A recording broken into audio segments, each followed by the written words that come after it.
Esto es básicamente está desordenado un poco este PowerPoint, porque esto lo tendría que haber dado arriba. Igual ya lo dimos, pero vamos a repasar, ¿sí? Las causas de hiperpotasemia, hemólisis de eritrocitos, compresión exagerada al tomar la muestra, retardo en la separación de eritrocitos y suero, utilizar agujas de diámetro pequeño, concentración muscular del antebrazo al tomar la muestra, trombosis, trombocitosis y leucocitosis. ¿Ustedes vieron que dice en el PowerPoint falsas hiperpotasemias? Sí. En realidad es porque en realidad no hay una hiperpotasemia, sino que hay un error al tomar la muestra, ¿sí? ¿Entienden? Pero se le toma como hiperpotasemia. Claro, pero no es. Por eso esta diapositiva me interesó ponerla, porque a veces hay que repetir los valores, porque en realidad puede ocurrir, por ejemplo, que haya una trombocitosis que te da, pero en realidad no es una hiperpotasemia, sino que tiene que ver con que hay un trombo y no tiene nada que ver, o hay al tomar la muestra hay vieron que hay que separar, bueno, nosotros no sabemos de laboratorio, pero cuando se toma la muestra tienen que separar lo que es el eritrocito del suero y entonces puede ser que en ese retraso obviamente te dé mal la muestra o utilicen agujas de diámetro pequeño. En general cuando uno va a transfundir se colocan agujas de gran calibre. ¿Por qué? Porque las agujas pequeñas, ¿qué es lo que hacen? La sangre no pasa y si pasa en realidad está pasando el suero porque lo que es el eritrocito no pasa porque es grande para el tamaño de la aguja. En general cuando uno va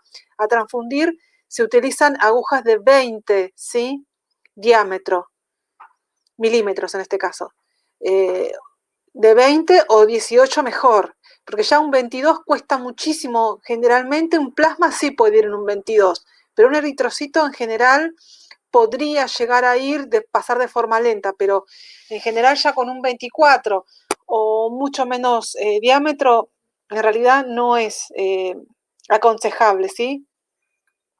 Porque puede pasar estas cosas. Hiperpotasemia, disminución de concentración renal de pota. Entonces, enfermedades renales, ¿sí? Como la disminución de la velocidad, la filtración glomerular, enfermedad renal aguda, crónica, son las causas más frecuentes. Esto es lo que sí te puede dar hiperpotasemia, ¿sí? Diuréticos que retienen potasio, como la espironolactona y el triamteno. La espironolactona es un ahorrador de potasio, que en un caso de que tengamos hipopotasemia sí daríamos espironolactona, pero en el caso de hiperpotasemia no. Y la insuficiencia suprarrenal, ¿sí?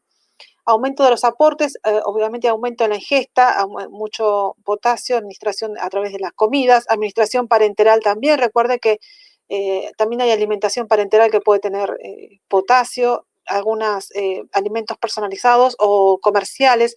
Transfusión de sangre guardada por tiempo prolongado también puede provocar lesión tisular inducida de catabolia. ¿Se acuerdan que la parte de cuando se cataboliza las proteínas también puede producir hemólisis aguda, acidosis metabólica? Esto lo habíamos visto ya al principio, ¿sí? Trastornos miocárdicos, atonía muscular, cardíaca y alteración de ritmo, alteraciones neuromusculares, debilidad, hipercalemia, que es hiperpotasemia, células parciales despolarizadas y menos excitables. Esto provoca la arritmia, ¿sí?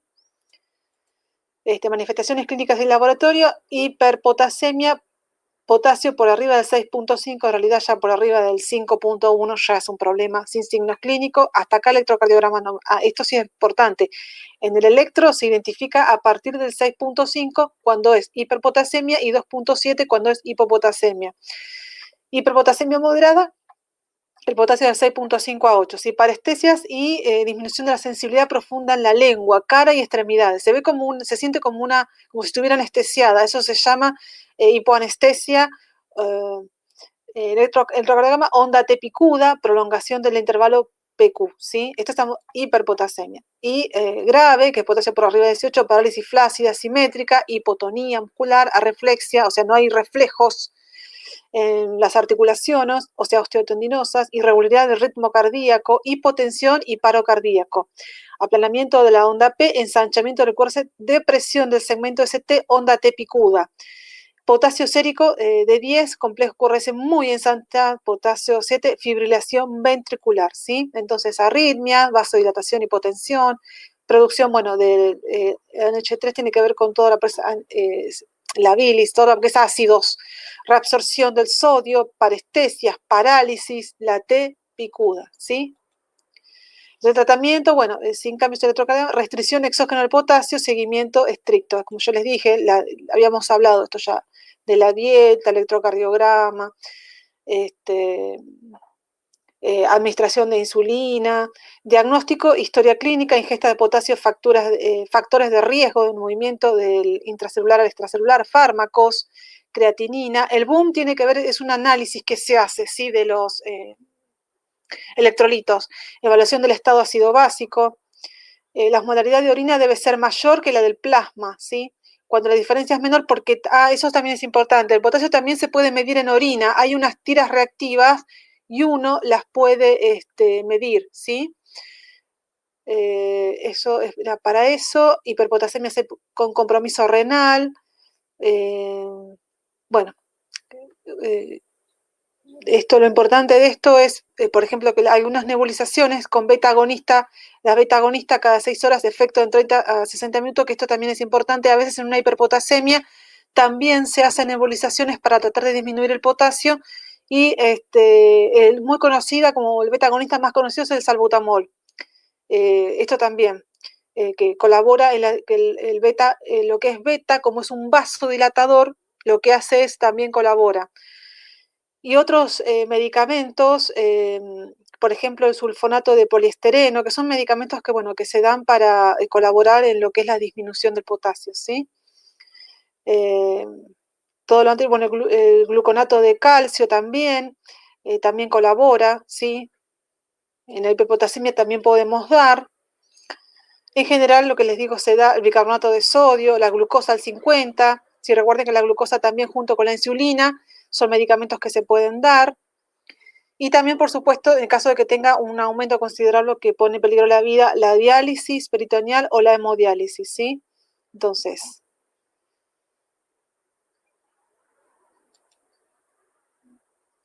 bien. ¿Hasta acá estamos? Profe, ¿Bien? ¿O más o menos? Hola. ¿Bien o más o menos? más o menos. ¿Qué duda les quedó? Muchas palabras.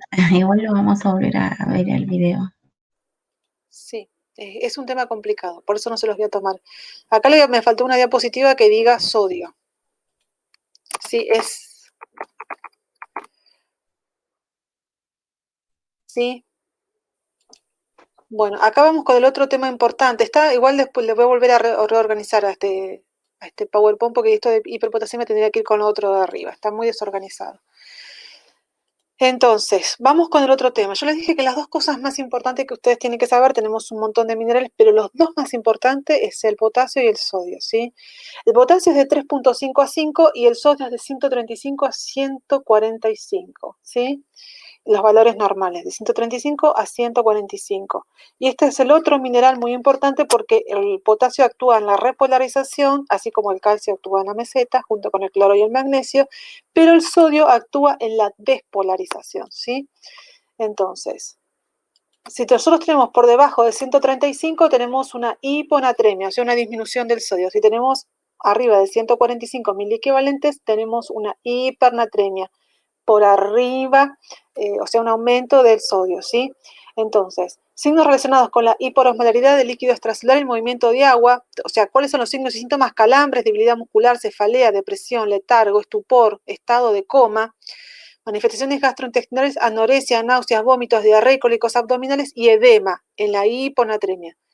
O sea, en el aumento de sodio, en la disminución de sodio. En el aumento de sodio tenemos sed, oliguria, o sea, orinamos poco, anuria o no orinamos nada, incremento de la densidad urinaria, o sea, la densidad, o sea, lo poco que se orina se puede ver colúrico. ¿Qué significa colúrico? Que es la orina muy concentrada, que se puede confundir con una hematuria, pero no es una hematuria porque se difiere perfecto, ya que la hematuria es roja y la coluria es un color tirando a Coca-Cola, ¿sí? Signos relacionados con la deshidratación celular: piel y membranas mucosas secas, disminución de la turgencia celular, lengua áspera y propensa a fisuras, disminución de la saliva y lágrimas, cefaleas, agitación e inquietud, disminución de los reflejos y arreflexia, convulsión, coma, ¿sí? También podemos tener taquicardia, el pulso débil, disminución de la presión arterial y colapso vascular, ¿sí? Entonces, es como les decía, 135 a 145, este debería ir antes, ¿no? La ponemos antes. Hiponatremia, entonces, el sodio normal, 135 a 145, y hipernatremia, hiponatremia, ¿sí? Entonces, las posibles causas: aumento del agua corporal total, consumo excesivo de líquidos, terapias endovenosas, reducción de la producción de orina, ¿sí? Ejercicio también, exposición al calor. El CIAT tiene que ver con la hormona antidiurética, lo que es la diabetes insípida, pérdida de sodio, altas tasas de sudoración, o sea, en sudor se pierde mucho sodio, mala condición física, mala alimentación, ¿sí? Consumo inadecuado de sodio, dieta baja en sodio, consumo inadecuado de dieta baja en sodio, y por supuesto que implica un consumo inadecuado de sodio, y durante el ejercicio, mucho ejercicio, ¿sí?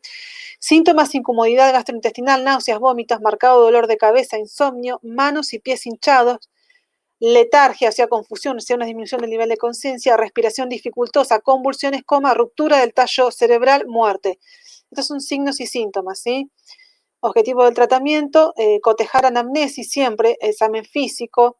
Recuerden que lo importante es en una hipopotasemia, lo que estamos buscando, perdón, en una hiponatremia, lo que estamos buscando, obviamente, signos de deshidratación, porque en general va acompañado, por supuesto, laboratorio, como yo les dije, restituir el déficit de sodio, restringiendo ingestión de agua, promover la pérdida de agua, corregir la enfermedad de fondo, ¿sí? Bueno, hay que ver siempre el cuadro clínico del paciente, ¿no? Hiponatremia grave o asintomática, menor a 120, empleo de solución salina hipertónica, cálculo del déficit de sodio, o sea, el sodio ideal más menos el sodio actual. Esto es un cálculo que nosotros en general no lo hacemos, lo hacen los médicos, pero para que sepan que existe, ¿sí? Porque esto es lo que ellos necesitan para calcular la administración de sodio, ¿sí? El agua corporal total y la cantidad de sodio a regular. Esta formulita no hace falta que se la aprendan, pero sepa que existe para el cálculo. Uso de diuréticos de ASA para excreción de agua, ¿sí? Antes de pasar a hipernatremia, acá hiponatremia. Voy a hacer un parate acá, que esto es importante, se los voy a decir. Cuando nosotros tenemos hiponatremia, lo que se hace es, obviamente, no sé si estará más abajo, pero se hace la restitución de sodio mediante cargas de sodio, ¿sí? El sodio en general puede venir en ampollas de 10 centímetros cúbicos o 20 centímetros cúbicos al 20%, ¿sí? O al 10% también hay. Cuando se hace la restitución, generalmente se toma una solución salina, se hace un goteo y se deja generalmente un goteo por 24 horas. Pasadas las 24 horas se hace un laboratorio. Lo importante de esto que ustedes tienen que saber, que acá es muy importante, que el sodio se debe reponer de forma lenta. A pesar de que la persona puede estar grave, necesitar dosis de sodio, en general, salvo indicación médica, en general la reposición no debe hacerse de forma muy rápida, ¿sí? Porque si ustedes reponen de forma rápida el sodio, o hay personas que sufren hiponatremia de forma crónica, por lo que tiene varias restituciones de sodio, tantas restituciones de sodio, hay una patología que se llama mielolisis pontina, ¿sí? Que lo que hace es afecta al puente de Barolio y provoca una desmielinización, que esto te puede llevar a la parálisis del puente de Barolio y creo que parte del bulbo raquídeo, ¿sí? Mielinolisis pontina, ¿sí?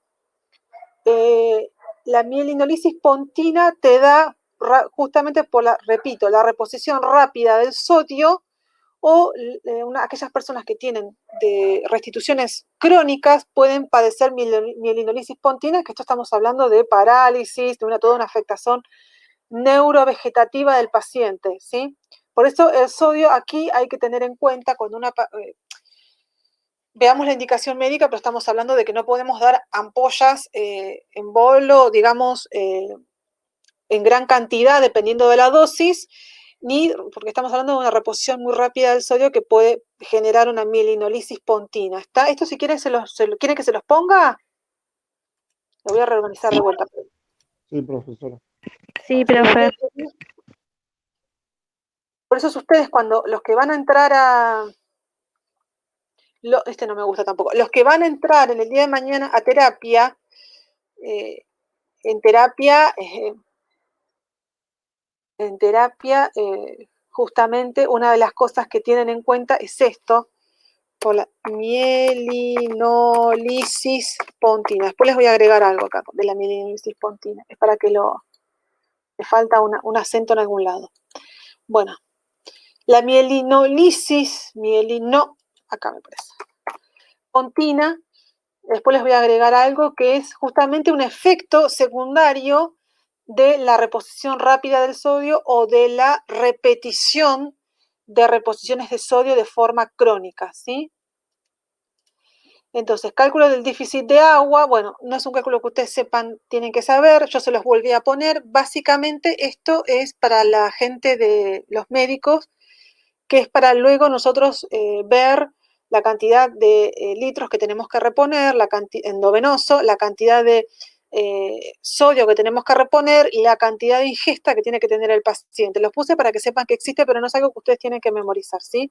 Entonces, administración de líquidos, preferencia vía oral, corrección del déficit de agua, reposición de pérdidas insensibles, tratamiento de la causa inicial, proceso lento, una hiposmolaridad brusca puede promover edema cerebral, prevención de pérdidas futuras. Acá hay algo que ustedes, si me siguieron, van a dar cuenta, porque por un lado te dicen que debemos lograr que el paciente orine, que pierda agua, y por el otro lado, como el paciente está deshidratado, debemos retener el agua. Bueno, esto es dependiendo del cuadro clínico del paciente y dependiendo de la patología, ¿sí? ¿Por qué? Porque lo que pasa es que este paciente en general está anúrico o colúrico, porque tiene una oliguria, la orina concentrada. Uno lo que quiere es que pierda agua para que no se me desalteren los otros electrolitos, porque obviamente tengo una disminución del sodio, pero puedo tener un aumento de potasio, un aumento de otros electrolitos que pueden estar contaminando el cuerpo. Entonces yo necesito corregir la hidratación a través de la administración, ya sea oral o endovenosa, pero a su vez necesito un aumento de diuresis para poder corregir otros desvíos que puede haber en el cuerpo, ¿sí? Por eso la reposición del sodio es complicada porque tengo que cuidar, digamos, todos los frentes.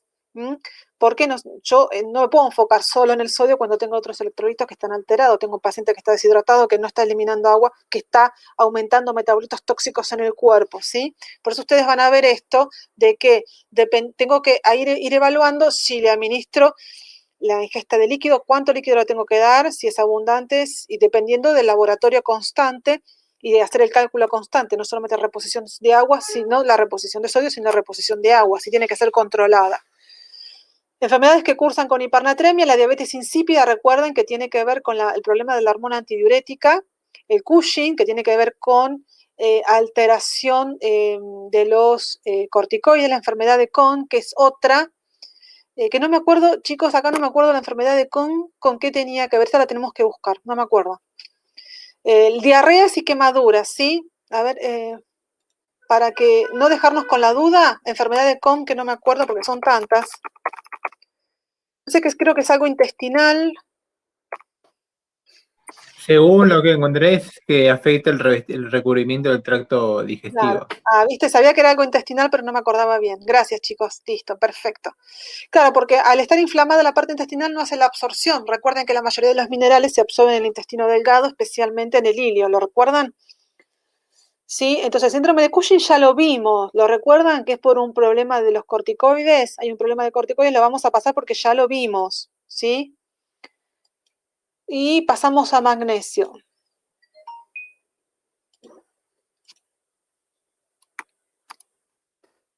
Habría que ponerle carátulas para que ustedes no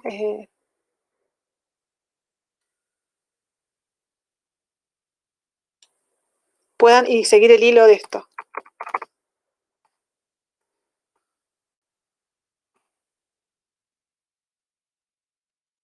Bueno, entonces, ¿hasta acá alguna pregunta?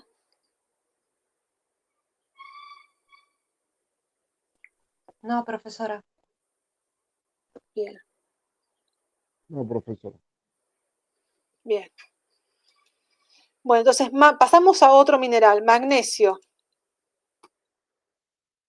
Ingesta diaria, absorción intestinal del magnesio, bueno, ingesta diaria normal, solo se absorbe aproximadamente 30% de la ingesta total.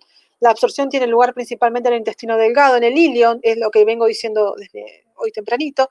Transporte, sistema de transporte saturable y difusión pasiva. Y algo que yo les quiero decir, que no sé si se los dije cuando vimos gastrointestinal, pero esto es importante que lo sepan, que en general lo pasa lo mismo cuando tomamos antibióticos. Cuando nosotros ingerimos, obviamente que no se reabsorbe todo los minerales y vitaminas que ingerimos porque parte se pierde en el metabolismo hepático. Lo mismo ocurre cuando yo tomo un antibiótico. Cuando tengo un antibiótico, si yo lo administro endovenoso, tengo una biodisponibilidad del 100% porque tengo una bioabsorción.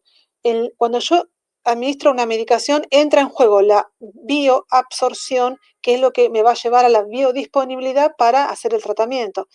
O sea, si yo administro por vía endovenosa un antibiótico, obviamente que voy a tener una bioabsorción del 100%, una biodisponibilidad del 100% de ese antibiótico. Si yo lo administro vía oral, la bioabsorción va a ser aproximadamente del 70%, porque se considera que una parte, un 30 o más, puede perderse el metabolismo hepático. Entonces, la biodisponibilidad de ese antibiótico no va a ser del 100%. Por eso, generalmente, cuando una persona se infecta, primero se hacen cargas endovenosas y luego se va a la casa ya con administración de antibióticos vía oral, ¿sí? Y recuerden que en el caso de que sea ya sea vía oral o endovenoso, en el caso de endovenoso generalmente actúa a partir de las 24 horas. En el caso de vía oral, estamos hablando de 48 72 horas que actúa un antibiótico, ¿sí?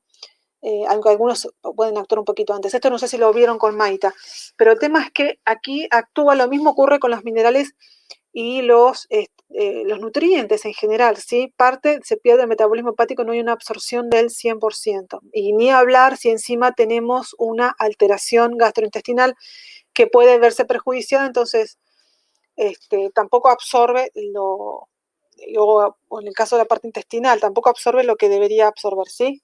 Esto lo quería aclarar porque ustedes siempre se acuerdan. De hecho, los que van a hacer cuidados paliativos, yo tengo la especialización en cuidados paliativos, cuando nosotros estamos administrando morfina endovenosa, lo que nosotros administramos como 5 miligramos endovenoso va a tener que ser 10 vía oral, porque obviamente recordemos que 5 miligramos endovenoso es la absorción total, pero si yo administro 5 miligramos vía oral no va a ser la absorción total, porque va a estar disminuido, porque parte se va a perder el metabolismo hepático y generalmente se administra 10 vía oral, que es el equivalente a 5 endovenosos, ¿sí? Pero bueno, eso quien se haga esa especialización. Entonces, el riñón es el principal órgano implicado en la regulación del magnesio. La carga filtrada de magnesio es de aproximadamente entre 2.000 y 2.400 miligramos día. Solo se excreta el 3 o 4%. La absorción se hace en el túbulo proximal, en la rama ascendente y en el túbulo distal. O sea, en general, en todo el asa de Henle tenemos absorción, en mayor o menor medida. El metabolismo renal, si yo tengo un aumento de la reabsorción de magnesio, aumento de la reabsorción de magnesio, o disminuyen la reabsorción del magnesio, aumenta. Hipomagnesemia, está incluida acá la paratormona, o sea, de la hormona paratiroides. Recuerden que la hormona paratiroides también, así como regula el calcio, regula otros minerales como, por ejemplo, el fósforo, el magnesio, ¿sí?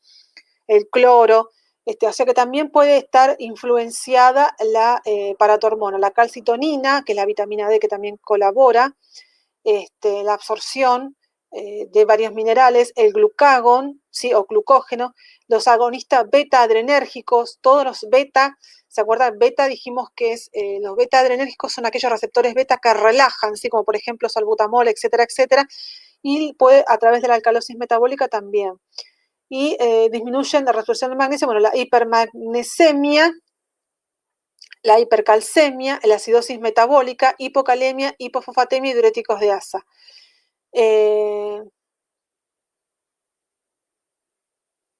Estamos hasta acá, no sé si está tan clara esta diapositiva. Entonces, en la dieta yo tengo 300 miligramos, 200 miligramos que se pierden en el AS, 130 miligramos va al líquido extracelular y a los tejidos blancos, blandos, por ejemplo, dientes, huesos, riñones, ¿sí? Que parte de lo que va a los riñones se excreta, ¿sí? 130 miligramos días, 30 miligramos día mínimo es lo que se puede excretar, hasta 200 en las heces, ¿sí? Entonces, esto es repaso de fisiología hasta acá, ¿eh? No dimos... Ahora vamos a empezar con hipermagnesemia. ¿Sí? Homeostasis del magnesio, reabsorción del magnesio, lo que vimos, metabolismo renal, ¿sí? Todo esto es un repaso. Ahora arrancamos. ¿Hasta acá están o hay dudas hasta acá? Díganme, chicos, porque me parece que sentí que no quedó muy claro. ¿Estamos? ¿Seguimos? Sí, profesora, seguimos. ¿Seguimos? Bueno, vamos con hipermagnesemia. Entonces, existe una relación aproximada entre las manifestaciones clínicas y el grado de hipermagnesemia. Bueno, náuseas, flushing tiene que ver con las gotitas de flush que puede darse, cefalea, letargo, mareos, disminución de los reflejos tendinosos, somnolencia, hipocalcemia, ausencia de reflejos tendinosos profundos, hipotensión, bradicardia, cambios en electrocardiograma. Acá quiero hacer un detenimiento. Hipocalcemia, hipermagnesemia. Recuerden que el magnesio es el antídoto del calcio. Si yo tengo mucho magnesio, tengo poco calcio. Si yo tengo mucho calcio, tengo poco magnesio. ¿Lo recuerdan? Que yo les dije, el día de mañana, si usted tiene una hipercalcemia, usted tiene que tener a mano una ampolla de magnesio porque uno contrarresta al otro. Cuando uno aumenta, el otro disminuye. Lo mismo que si yo hago, por ejemplo, en una preeclampsia, una mamá que tiene hipertensión arterial, le pongo tratamiento con magnesio, porque recuerden que el magnesio es un neuroprotector del bebé. Por eso a las madres se les bajan la presión con goteos de magnesio que colabora en la disminución de la hipertensión junto con otros medicamentos vía oral administrados. ¿Por qué? Porque es un neuroprotector, protege la red neuronal del bebé, pero por supuesto que yo puedo tener una sobredosis de magnesio, por eso siempre tengo que tener a mano un gluconato de calcio o cloruro de calcio, ¿sí? En el caso de que tenga una sobredosis de magnesio. ¿Te acuerdan que lo habíamos visto cuando vimos calcio? Parálisis muscular, cuadriplegia, flácida apnea, bloqueo cardíaco completo.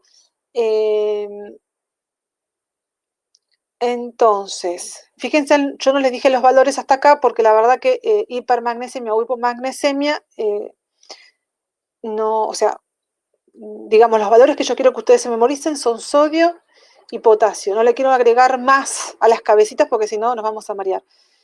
En el caso de que tengamos, por supuesto, un diagnóstico, se hace un laboratorio, como hasta ahora, como venimos siguiendo, y bueno, se evalúan los valores, ¿sí? Entonces, el valor, por ejemplo, en lo que es leve va de 4.6, ¿sí?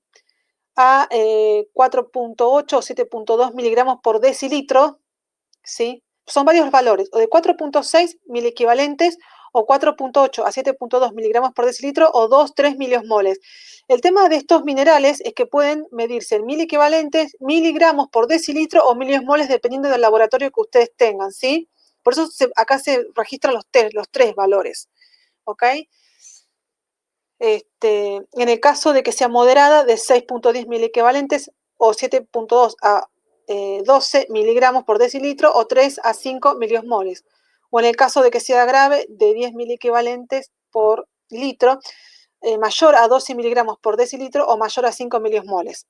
Dependiendo de qué laboratorio, podemos sacar el diagnóstico, ¿sí? Hipermagnesemia, sus efectos neuromusculares, la toxicidad, bueno, básicamente lo que produce es una parálisis, es lo que a mí me importa de todo esto, ¿sí? Se puso una parálisis progresiva y finalmente muerte por asfixia. ¿Por qué? lo que me importa aquí de lo que sepan de esto es que se puede confundir con el Guillain-Barré. Ustedes recuerdan que el Guillain-Barré te da una parálisis progresiva que empieza desde los miembros inferiores hasta los miembros superiores. Bueno, una de las cosas que si yo tengo hipermagnesemia, tengo que descartar que no sea un Guillain-Barré. Es diagnóstico presuntivo, tengo varios, pero después tengo que evaluar si es una hipermagnesemia o un Guillain-Barré. Porque, por supuesto, que hay una parálisis progresiva con disminución de los reflejos tendinosos, ¿sí?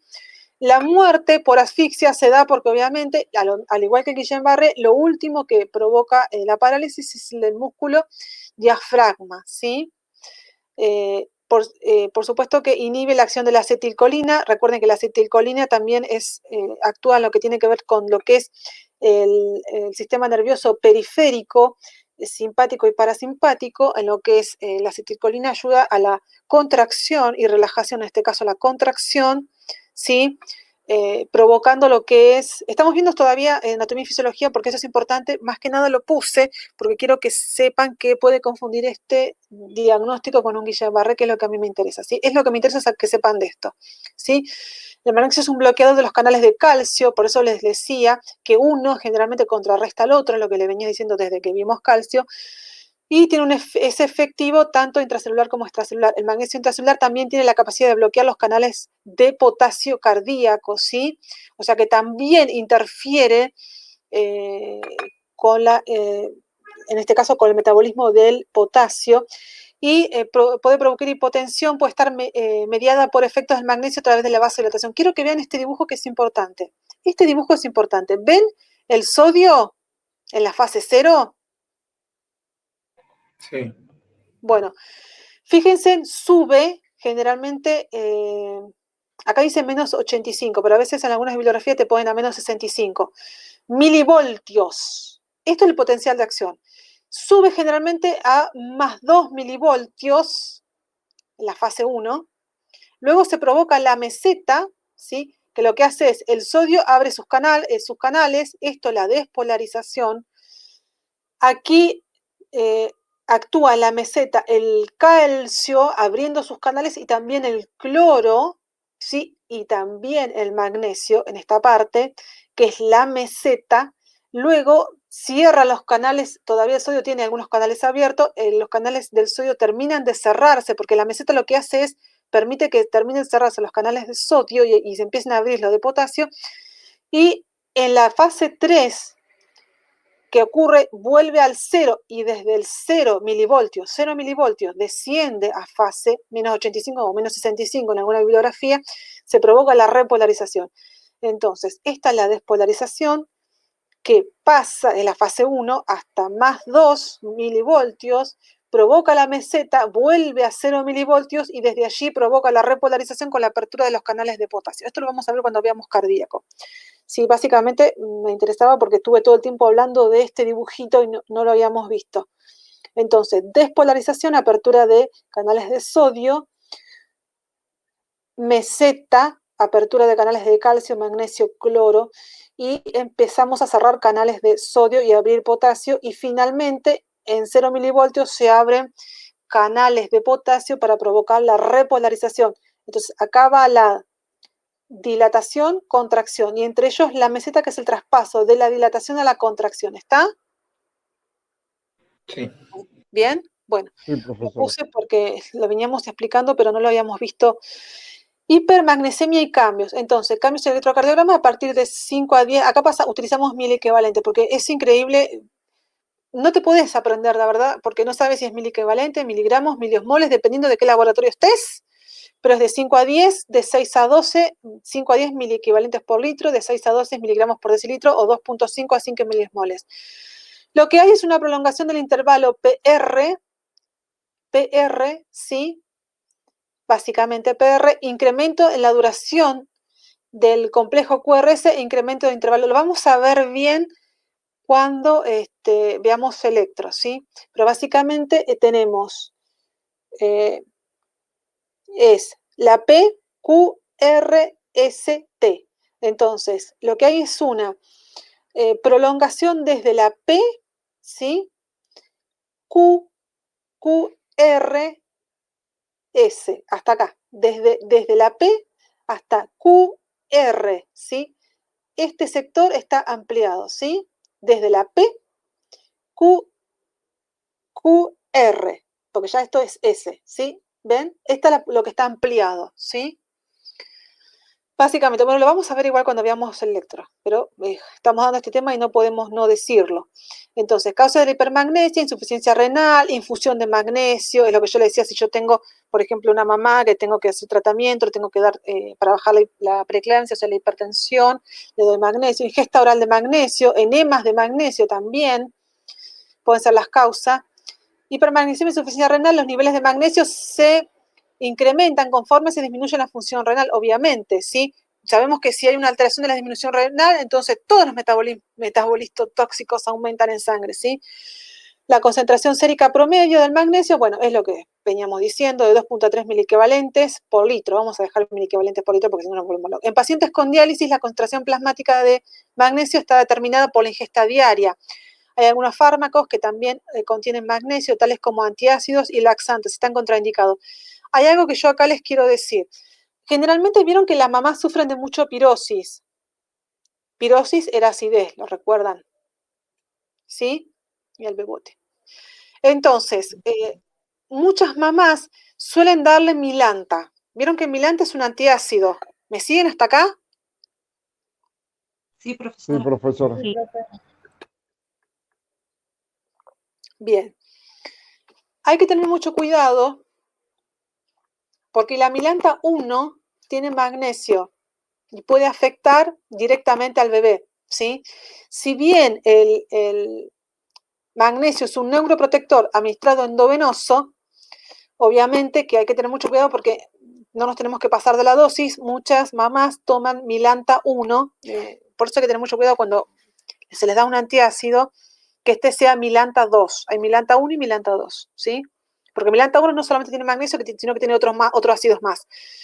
Esto es importante para que ustedes cuando el día de mañana si hacen obstetricia, fíjense de que lo que le están dando a la mamá es Milanta 2, no Milanta 1, ¿sí? Entonces, la administración de magnesio vía parenteral es comúnmente usada para disminuir la excitabilidad neuromuscular en pacientes con preeclampsia, es lo que les venía diciendo. Colabora en lo que es la disminución de la presión arterial en mamás, ¿no? O sea, a una mamá no se le puede dar cualquier medicamento porque puede influir, no es que le podemos dar Lotrial, porque no se puede dar Lotrial o cualquier otro antihipertensivo. Tienen vía oral, se le puede dar Aldomex, que es es un ácido que colabora en la disminución de la presión, magnesio para proteger la red neuronal del bebé y colaborar en la disminución, sí, pero básicamente es lo que se puede hacer. Entonces, maternas como complicaciones, hipocalcemia, porque como les dije, si yo le administro magnesio, puedo provocar una disminución del calcio, hipermagnesemia es un aumento, suprime la paratormona, o sea, afecta lo que es la hormona que es secretada por la paratiroides, hipercalemia, porque como dijimos, el magnesio también influye en lo que es el metabolismo del magnesio. En el caso de hipermagnesemia, lo que hay es una disminución del potasio, y neonatales, hipocalcemia, hipotonía y osteopenia. Esto provoca en el bebé, si yo tengo una hipermagnesia, si yo tengo un aumento. Si bien, como les dije, se administra magnesio porque protege la parte neuronal del bebé, puede provocar también hipocalcemia, hipotonía, o sea, hipotonía, una disminución tónica de los músculos, y osteopenia, que es una afectación ósea en el bebé, ¿sí? Hipermagnesemia e ingesta oral. La hipermagnesemia se puede presentar cuando la ingesta oral excede la excreción renal del magnesio, o sea, yo estoy ingiriendo mucho magnesio y estoy excretando poco de lo que debería. Fármacos que contienen son los catárticos, ¿sí? Todos los antiácidos, lo que yo les decía, tengan cuidado con la Milanta 1, tengan cuidado con los antiácidos que se le dan a las mamás en general, porque por ejemplo también está el sucralfato, pero el sucralfato no le podemos dar porque tiene. Sí le podemos dar Milanta 2, los anticomiciales, ¿sí? O sea, justo acá está la Milanta, miren, esta es la Milanta 1, no es la Milanta 2, ¿eh?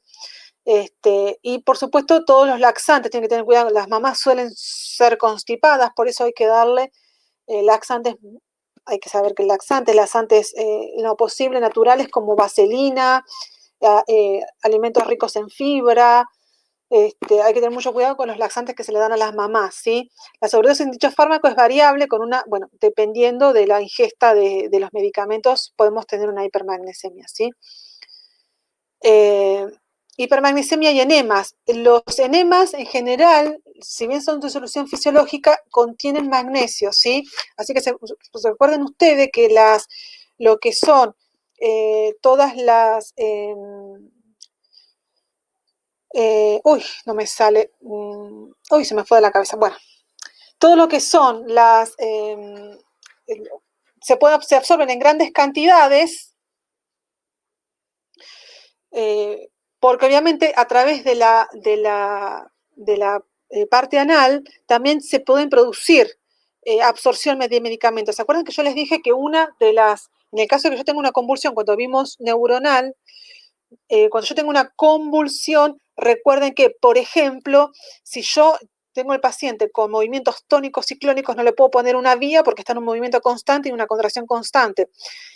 Vía oral no se puede administrar, por lo que este paciente tiene generalmente la boca cerrada, por lo que no le puedo administrar, y otra de las vías de absorción es la rectal. Generalmente se da mucho en niños. Lo que hago es el Valium, ustedes conocen el Valium como diazepam, que es la droga, se le coloca 10 miligramos, o dependiendo del peso del niño, generalmente es lo que se da, 10 miligramos en forma rectal, y de esta forma es el tratamiento que aplico en niños. Si no, va lorazepam intramuscular, en el caso de un adulto, ¿sí? ¿Se acuerdan que yo lo había mencionado en su momento? Entonces, obviamente que a través del ano también se pueden dar absorción, y por supuesto los enemas, cuando administramos enemas también, ¿sí? De hecho, un dato de color, ¿recuerdan a la famosa actriz Marilyn Monroe? Sí. Bien, bueno, por ejemplo, una de las causas de su muerte se dicen que fue por envenenamiento a través de administrar un veneno a través de forma rectal, y se dice que esta fue la causa de muerte de ella. Es una de las dosis de los hipótesis que se maneja, así que fíjense en si hasta veneno se puede dar, ¿sí? O sea, me refiero a que lo que es todo el tejido del ano puede absorber. Y por supuesto, hay muchas pacientes, especialmente en geriatrizadas, que generalmente no pueden, son muy constipadas y pueden, generalmente hay que estar todo el tiempo hacerles enemas continuos, por lo que pueden estos enemas provocarles hipermagnesemia. Vuelvo al caso de las madres, porque las madres también son constipadas, y en este caso también es peligroso hacerle enemas a las mamás.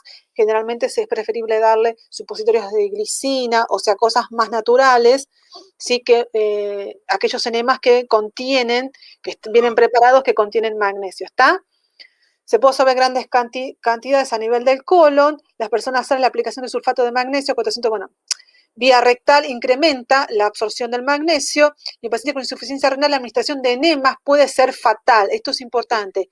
Con insuficiencia renal, o sea, estamos hablando de un paciente que tiene alterada la función renal, que no puede eliminar ya de por sí el enema. Imagínate si vos encima le estás administrando enemas que se absorben mediante el tejido anal, ¿sí?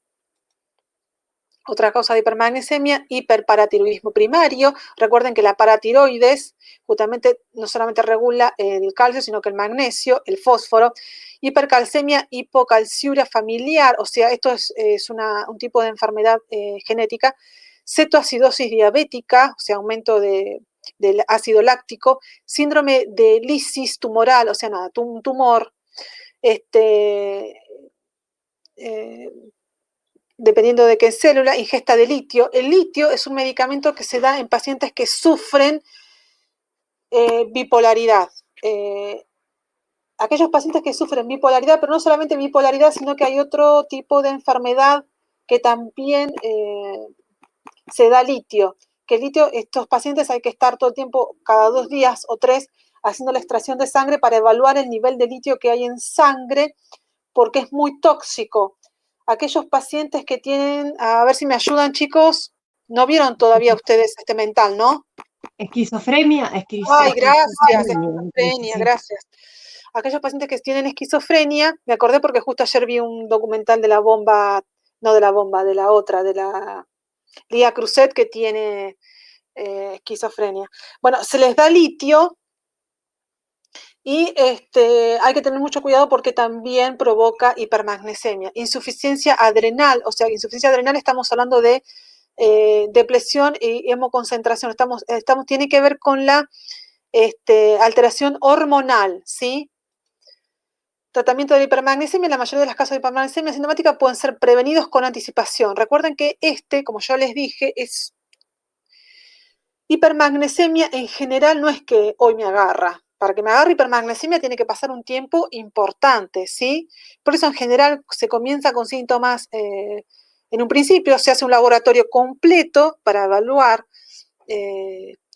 todo electrolitos y allí uno descarta. En general, para que llegues a tener una hipermagnesemia, estamos hablando de que tiene que ser un paciente que realmente no ha recurrido al sistema de salud, ¿sí?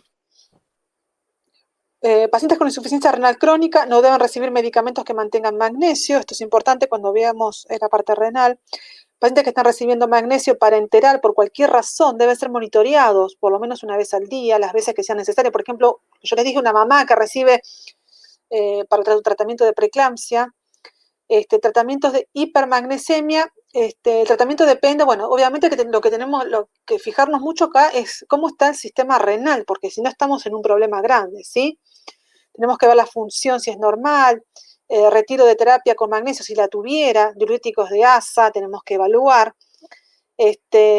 retiro de terapia con magnesio.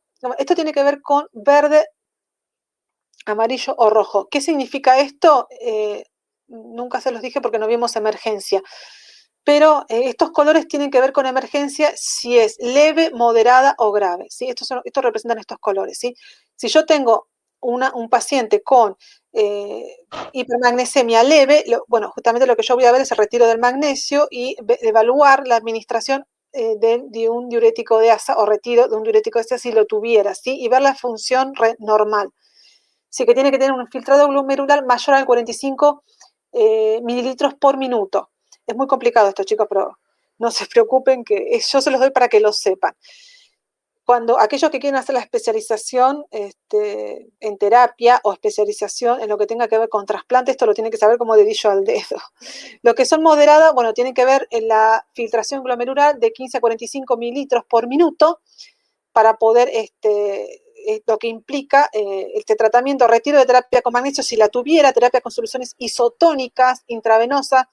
Soluciones isotónicas, estamos hablando de, por ejemplo, una solución fisiológica al 0,9%, un glucosado al 5%, que es isotónico, o un Ringer, que es isotónico. Por ejemplo, diuréticos de asa, evaluar administración o retiro si lo tuviere y evaluar la posibilidad de diálisis.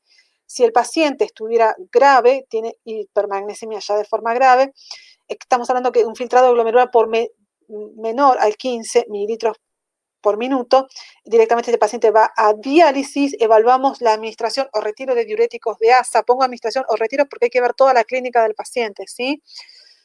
El calcio intravenoso, acá va a haber que posiblemente administrar calcio para contrarrestar el magnesio, y terapias con soluciones isotónicas intravenoso en el caso de que este paciente tuviera una anuria, ¿sí? ¿Estamos hasta acá?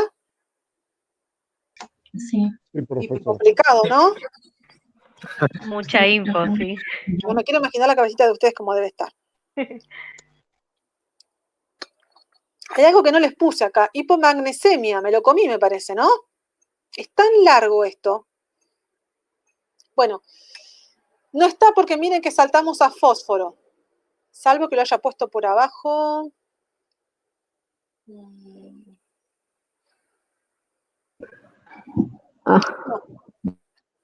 Bueno, igual se los digo.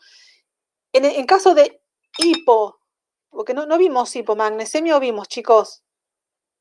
No vimos. Hipermagnesemia. No, profe, no la vimos. Hipermagnesemia, que es lo más grave. En el hipomagnesemia es mucho más fácil, porque en este caso hago un laboratorio, veo que el paciente tiene hipomagnesemia. Lo que hago es cargas de magnesio endovenoso, vía oral, y fin del tema, ¿sí? Para no complicarle más la vida. Bueno, vamos a ver el fosfato, hiperfosfatemia.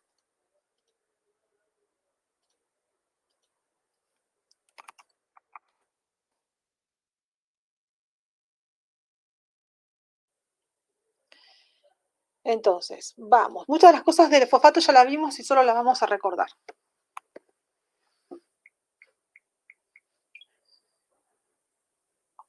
Bien. Entonces, hiperfosfatemia, elevación de concentración sérica de fosfato por encima de los 5 miligramos por decilitros. Niveles normales de 4.5 a 5.2. Tampoco es un valor que quiero que recuerden. Lo que a mí me importa de los valores que tienen que recordar ustedes es potasio de 3.5 a 5 o 5.1, el que quiera ser tan estricto, y sodio de 135 a 145 miliequivalentes, ¿sí? Son las dos cosas que a mí me importa que sepan. Lo demás, bueno. Como yo les dije, en general no es que, o sea, el sodio o el potasio en general pueden ser, digamos, es una evolución mucho más rápida, mientras que los otros minerales en general hay un tiempo prolongado, o sea, que te da un tiempo para poder, digamos, un tiempo de actuación, salvo que tengas una hemorragia, digamos. Causas, excreción del fosfato disminuida, estamos hablando de de aumento de fósforo. Excreción de fosfato, aporte de fosfato aumentado o de redistribución de fosfato celular, ¿sí? Excreción de renal de fosfato, también el riñón obviamente tiene, como casi en todos los metabolitos, tiene que ver. Insuficiencia renal es la causa más frecuente de la hiperfosfatemia. Disminución de la función cuando el filtrado glomerular desciende por debajo de los 25 mililitros por minuto. Lamentablemente no vimos renal, chicos, porque yo lo dejé para darlo presencial porque es re importante. Renal, cardiorrespiratorio son los tres más importantes. Entonces, pero ahí ustedes ven FG y no saben qué es filtrado glomerular, pero es eso. Vamos a ver, de cualquier manera, el filtrado glomerular lo tuvieron que haber visto con la profe Vero cuando vieron renal. Está bien que no repasaron, pero no se preocupen. Cuando lleguen a renal, muchas de estas cosas después, cuando la vuelvan a repasar, les va a quedar más claro. Aparecen tanto la insuficiencia renal aguda como la insuficiencia renal crónica. Entonces, hipoparatiroidismo y pseudo hipoparatiroidismo, como les dije, la paratiroides es una de las hormonas que no solamente regula calcio, magnesio, sino también el fósforo. Entonces, cuando tenemos problemas en la paratiroides, hay una disminución de excreción renal de fósforo, puede aparecer entonces en casos de la paratormona disminuida, o sea, la paratormona, que es la hormona que elimina la paratiroides, está disminuida, entonces puede haber una hiperfosfatemia. Hipoparatiroidismo primario, recuerden que era primario, secundario, terciario, y por supuesto también concentraciones aumentadas de la paratormona puede provocar. Acromegalia, que ya lo habíamos visto, que tiene que ver con un problema de la glándula pituitaria o glándula de la hipófisis. Entonces hay una disminución, ¿sí? Disminución de las o una alteración en la hormona pituitaria, o puede ser en el hipotálamo también, porque recuerden que si el hipotálamo está alterado puede alterar la pituitaria. Entonces la función paratiroide normal o ligeramente está aumentada, incremento en reabsorción de fósforo túbulo proximal y hormona de crecimiento, estimula directamente la reabsorción de fósforo en el túbulo proximal. ¿A qué voy a esto?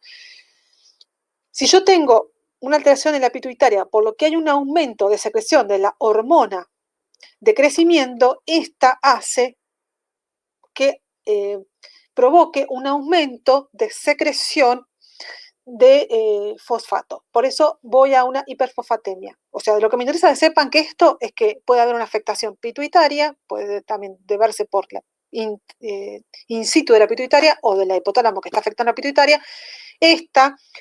Hay una excreción aumentada de la hormona de crecimiento, y esta hormona de crecimiento lo que hace es manda info para que haya una reabsorción mayor de la que debiera en los túbulos renales sobre la fosfato, ¿sí? Sobre el fosfato. Calcinosis humoral, relativamente infrecuente, calcificaciones periarticulares y de partes blandas, no es uniforme. Entonces, pacientes con potasio y fosfato normales, hiperfosfatémicos con calcio normal y calcitosis tumoral secundaria, autosómica dominante, raza africana. Calcinosis humoral, estamos hablando de una patología que en general se da mucho en la raza africana. Esto se la puse para que lo sepan.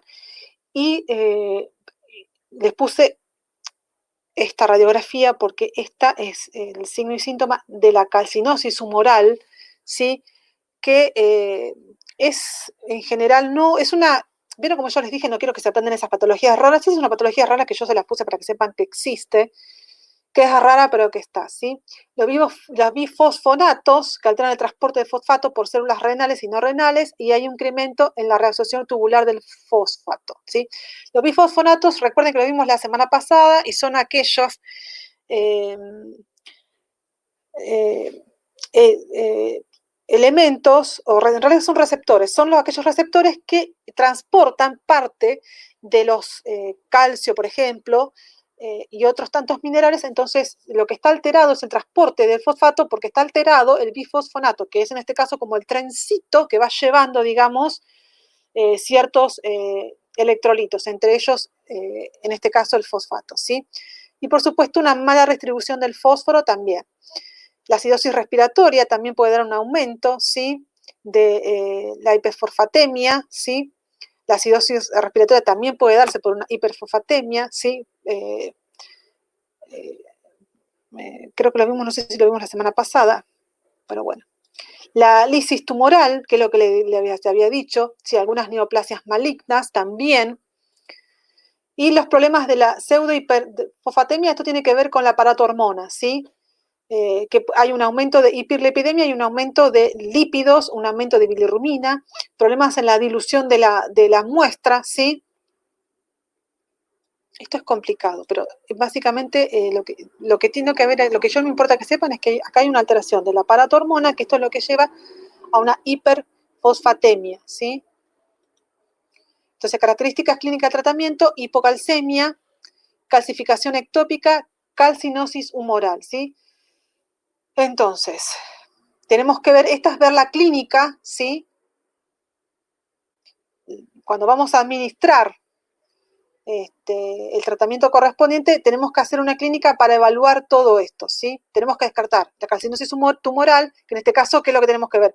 Que el origen no sea de un tumor, la calcificación ectópica, que tiene que ver con problemas directos en el calcio, o la hipocalcemia, ¿sí? Entonces, descartando todo esto, el tratamiento va a ser la restricción dietética, en este caso de fosfato, los quelantes del fósforo y diálisis en el caso, lo quelantes del fósforo, quelantes con aluminio. Esto se los voy a decir porque esto yo he aplicado tratamiento. Son unas pastillas que se administran vía oral, también puede venir en polvo, que se administra. Entonces, ¿qué es lo que hacen a nivel digestivo? Estas pastillas atrapan el fósforo y lo eliminan, ¿sí? Quelantes de aluminio se da de 2-4 gramos al día en cada comida. Quelantes de contenido cálcico, carbonato de cálcico y acetato, se da de 250 a 1500 miligramos por comida. Y quelantes sin calcio ni aluminio, porque hay que ver la clínica del paciente, hidrocloruro, que son el medicamento, que son las cápsulas que yo les decía de 800 miligramos, que son quelantes que se administran, lo que hace es captura el fósforo y lo que estos quelantes hacen es que no se reabsorba en sangre y puedan ser eliminados, ¿sí? Hiperfosfatemia, bueno, nada, esto es lo que veníamos, si es disminuida, si es normal, insuficiencia renal, hay que ver la reabsorción, es un repaso. Hipofosfatemia no suele dar síntomas. En pacientes sintomáticos, el fosfático cero es menor a 1 miligramos por decilitro, disminución de contracciones de ATP intracelular, o sea, hay disminución del ATP, que es la parte de energía dentro de las células. Hay un problema también en lo que es el glicerato, lo que es todo la glucosa, que es el glicerato que tiene que ver con la glicina, que interfiere en la glucosa, y predisposición también de la hormona diurética, fagocitosis leucocitaria disminuida y la rhabdomiólisis, que ya veníamos hablando, que la rhabdomiólisis maneja varias proteínas, entre ellas la acetilcolina, y entonces se ve también afectada en este caso. Hipofosfatemia, incremento de excreción urinaria del fosfato por hiperparatiroidismo. Estas son algunas de las patologías: defectos hereditarios, expansión del volumen, deficiencia de vitamina D, síndrome de Fanconi. La acetazolamida, me quedo acá. La acetazolamida es un diurético que generalmente, cuando veamos renal lo vamos a ver bien en detalle, se le da a aquellos pacientes que, por ejemplo, si yo quiero hacer alpinismo O, por ejemplo, si yo quiero ir, yo estoy en Argentina, quiero ir a visitar el Perú y quiero subirme el Huayna Picchu, generalmente para evitar lo que es el apunamiento se les hace un tratamiento a todos estos pacientes para que puedan soportar, todos los pacientes que hacen alpinismo o los que suben a montañas, tienen que hacer un tratamiento con acetazolamida. La acetazolamida lo que hace es justamente regula, digamos, o prepara el cuerpo para soportar, ¿sí?, grandes presiones de altura, ¿sí? Entonces, si yo tengo un paciente, digamos en este caso, alguien que quiera hacer alpinismo, le voy a hacer un tratamiento con acetazolamida, lo que voy a tener, todos los minerales, por en general puede perder, es un diurético, puede perder todos los minerales, pero voy a tener especial énfasis y cuidado en el tratamiento del fosfato, que no tenga una hipofosfatemia, ¿sí? Se los digo porque la acetazolamida es un diurético que ustedes lo van a escuchar, es raro que se dé, pero es raro que se dé porque generalmente se da como tratamiento para la gente que quiere hacer algún deporte de alta montaña, ¿sí? Disminución de las absorciones gastrointestinales de fosfato, aporte inadecuado del fosfato, diarrea, antiácidos, figadores de fosfato, como por ejemplo el famoso Milanta, alcoholismo crónico, alteración de la distribución del fosfato, alcalosis respiratoria, síndrome de hueso hambriento, esto ni lo vamos a ver, tratamiento de la cetocidosis diabética y realimentación del paciente desnutrido, leucemia. Digo de hueso hambriento, no lo vamos a ver porque es rarísima esa patología, que es una mayor adhesión del calcio en el hueso cuando en realidad el hueso no lo necesita, pero no lo vamos a ver. Excreción renal aumentada, si mayor parte de la excreción renal de fosfato se produce en túbulo proximal, transporte dependiente del sodio. Es cuando hay una mayor excreción renal del fosfato, por eso provoca una hipo. El hiperparathyroidismo también provoca una hipofosfatemia, los trasplantes renales, ¿sí? Porque obviamente que también en trasplantes renales, no lo vimos renal todavía, lo vamos a ver, pero es una de las causas porque obviamente, como dijimos, el fosfato se regula su excreción o absorción a través de lo que tenga que ver el sistema renal. Si el sistema renal, en este caso tengo un trasplante renal, obviamente que va a estar alterado. El síndrome del famoso Fanconi, sí, que es un defecto del transporte del túbulo proximal, sí, también puede dar una hipofosfatemia, ya que se reabsorbe. Bueno, y la desnutrición también, sí, trastornos mediados por la vitamina D, la mala absorción también son causas, sí, la desnutrición o la mala absorción, la alcalosis respiratoria también son causas. Esto de cómo actúa, ¿sí? Disminuye las contracciones de fósforo sérico, pueden descender por debajo de un miligramo por decilitro, común en pacientes con ventilación mecánica. Aquellos pacientes que están respirados puede ocurrir, ¿sí? La difusión del dióxido de carbono desde el espacio intracelular aumenta el incremento del pH, por lo tanto, esto estimula la glicolisis, por lo tanto, esto estimula la disminución de fosfato, ¿sí? La redistribución, esto es como actúa todo lo que vimos hasta acá. Desnutrición crónica, también por supuesto, no hace falta que les diga mucho, si yo tengo una desnutrición o una mala alimentación, puede provocar hipofosfatemia, el alcoholismo y la diabetes. Los fármacos, los antiácidos, como yo les dije, por ejemplo el Milanta, diuréticos, corticoides, el paracetamol también.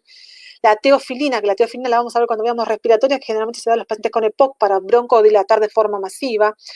Otras causas, bueno, nada, leucemia, ¿sí? Algún golpe de calor, shock tóxico por algún veneno, drogas, no las legales, obviamente. Hepatopatía, sepsis, o sea, infección, expansión de volumen, disminución del fosfato. Trastornos hereditarios también, raquitismo hipofosfatémico, raquitismo hipofosfatésico, estamos hablando con hipercalciuria o el que es hereditario también, hipofosfatemia ligada al cromosoma X, son patologías. La hipofosfatemia hereditaria, sí, que es la que ¿qué es esto? Lo que vamos a repetir es esto, por si quieren saber más información, pero como les dije, nada. Manifestaciones clínicas, sistema nervioso central, signos y síntomas de encefalopatía, metabolismo, irritabilidad, malestar, convulsiones, ataxia, coma. Sistema nervioso periférico, debilidad muscular general, con insuficiencia respiratoria, músculos, debilidad generalizada, rhabdomiólisis, que ya la venimos nombrando, entre otras, ¿sí? El tratamiento, bueno, es hipofosfatemia alemia, es administrar el fosfato, es así de simple, ¿sí?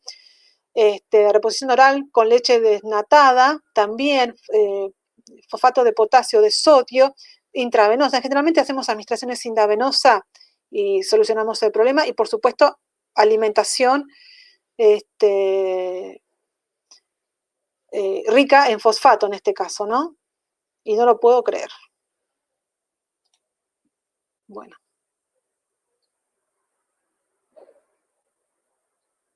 Y de aquí murieron todos. Están todos muertos. Sí, tenemos hambre. Lo que vamos a hacer, porque hicimos esto como demasiado detallado. Lo que vamos a hacer la semana que viene para pasar en blanco y hacer un repaso de esto es, la semana que viene ustedes tienen el examen, ya les di las preguntas. Entonces, lo que vamos a hacer es, de 8:30 a 9:30, vamos a hacer un cierre de esto. Yo les voy a dar la clase sin PowerPoint, ¿sí? Sin PowerPoint. ¿Qué es lo que voy a hacer? Voy a dar los puntos importantes, porque acá hay mucha cosa detallada y muchas cosas que por ahí es como yo les dije, se las doy para que sepan que existen, pero raro que se encuentren. Me importa que de esto sepan los puntos importantes. Así que sin PowerPoint les voy a volver a dar esta clase de forma resumida, que es lo que a mí me importa que sepan, ¿sí? Que es lo que cuando ustedes entran en una sala tienen que saber, o sea, no me interesa que sepan a ver todo el metabolismo del fosfato y todo el metabolismo lo que me importa es lo mínimo, o sea, extracción de sangre, si tiene hiperfosfatemia, hay que evaluar la alimentación, hay que tener en cuenta que vamos a tener que administrar quelantes para poder eliminar el fosfato, que estos se administran generalmente con las comidas, hay que evaluar todos los signos y síntomas, hay que evaluar todo lo que tenga que ver con la parte muscular. La mayoría de todas estas faltas de electrolitos provocan rhabdomiólisis, atonías, parálisis, o sea, vamos a dar un consenso en general y un resumen en general para sacarlos de este mareo a todos ustedes, sí. Ruso, no sé si... sí, tengo prendida la cámara. ¿Cuánto tiempo nos va a dar en la prueba? Yo le explico por qué. Porque sí. El otro día el profe Ursi nos dio 10 preguntas y muchos no las pudimos terminar en 1 hora. Por el tema de que, obvio, escribir no es lo mismo. Más o menos para estas 20 preguntas, ¿cuánto tiempo vamos a tener? Ya sé que usted nos da las preguntas y vamos a tener, obvio, claro, las preguntas y las respuestas. Pero a veces el tema de escribir o que el corrector... No, en este caso es múltiple choice y yo les pensaba dar, lo que pasa es que después ustedes tienen ¿tienen otra materia ustedes? No, estamos solo con ustedes los lunes. Ah, ok, porque en realidad creo que los cierro a las 11:59, o sea, yo los dejaría 9:30, haríamos el repaso de todo esto, de 8:30 a 9:30 y a partir de 9:30 hasta 11:59 ustedes tendrían. Okay. 9:30, 10, 11 y hasta 2 horas y media, pero es múltiple choice. Ok, yo no sabía cómo iba a ser, pensé que iba a ser a desarrollar y bueno, justo le planteamos también eso al profe porque fueron muchos los compañeros, quizás si era yo sola que soy re lenta, bueno, es mi problema, tengo que practicar escribir, pero yo vi que muchos de mis compañeros que la tienen clara tampoco terminaron ahora, entonces quería explicarle para que consideren un poquito eso nada más. Sí, no, es múltiple choice. No, pero está re bien el tiempo, está re bien. Sí, yo más o menos lo puse como para que cierre 11:59, o sea, hacemos de 8:30 a 9:30 repaso para cerrarlo, porque esta es mucha ensalada.